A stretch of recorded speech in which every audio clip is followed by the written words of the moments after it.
Here we go, week number 2. So this week you'll have your homework partner call for your first learning objective. And then the second learning objective is when we start getting into it. So this is client-centered therapy. So this is basically the building block of empathy work. So empathy truly came from Heinz Kohut, but Rogers took it to a different level. In a time where behaviorists were ruling, he took it to a more empathic level. So I think you'll enjoy watching his work. Now, with the Gloria video, so at the end, they asked Gloria which counselor she liked the best. And so she said Fritz Perls. So I think it was like 30 years later. They interviewed Gloria again. And the reason she liked Fritz was that her own therapist that she worked with was a Perlsian, and so they talked about transference as a factor, but that she truly liked Rogers. That his way of connecting was, for her, the most healing. So definitely pay attention to what he has to say about empathy. It's a little dry. You'll like the 1974 music that they have going on. But then, so the objective for the paper is a 2 to 4 page paper. I'd like you guys to keep them to 2 pages. So condense it down as much as possible. But it's comparing Rogers' theory and psychodynamic Townsend model. So the differences that you'll see, I think they'll be pretty clear. Rogers is pretty hands-off, doesn't really look to the depth, but he really has a good point that empathy is it. So he talks about empathy as a skill of the client. That's not true. It's a experience of the client, of the therapist's relationship with the client. So it's something that the therapist doesn't actually do.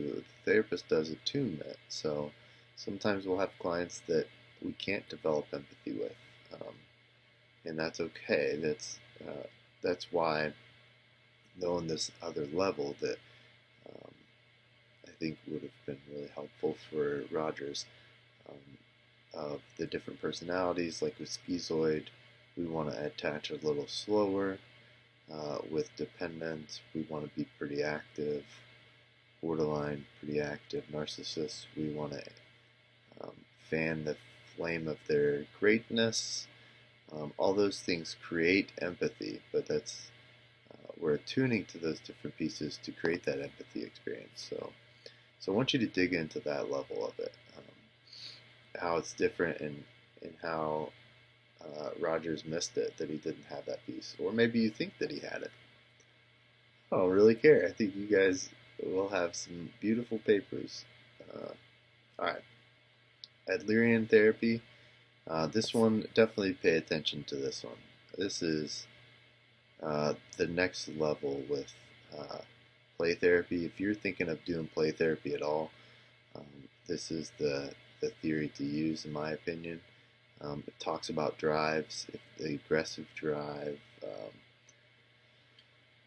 the nurturing drive. You'll see the different themes as they play in the playroom. So you'll be hard pressed to find a better therapy than Adlerian when working with kids. Also good with adults too, just to pick up the themes.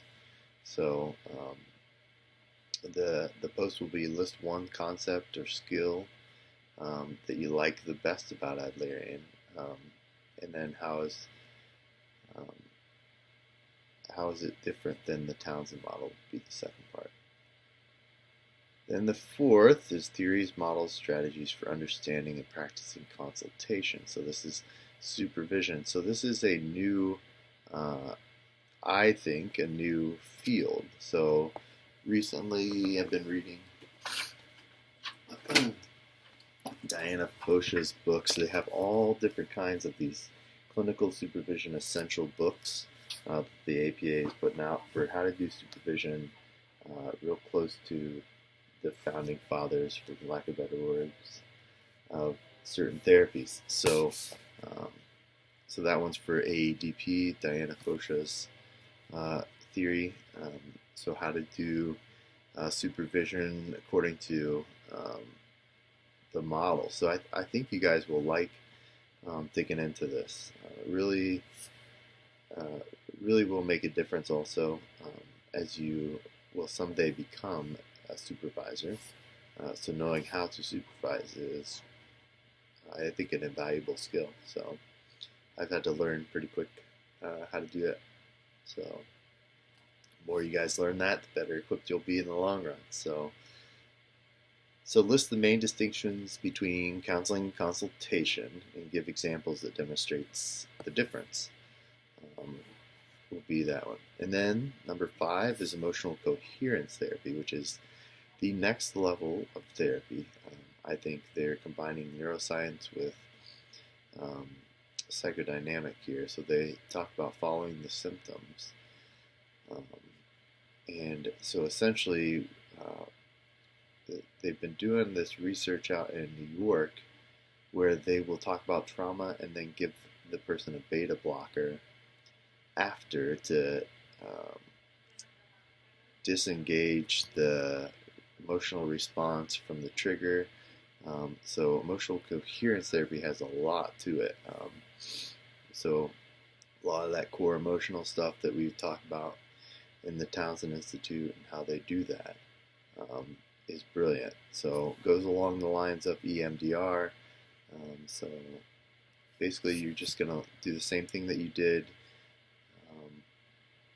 the previous post. List one concept or skill of this therapy that you like the best and discuss how you'll implement that in your counseling style. I would highly recommend practicing it 4 hours later. Skill, I think that one is probably going to be your best bet to learn how to do that really well, especially in this field, working with the person so they can practice the new learning in the next 4 hours after they get out of session. Really can speed up the work. So, all right, so that's it for this week, and good luck. You guys did excellent in the role plays last week.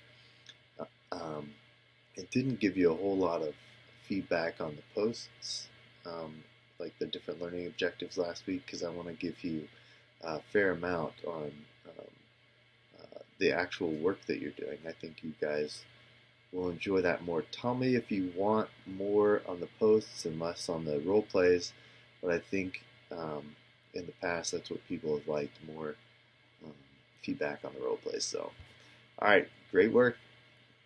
You got this.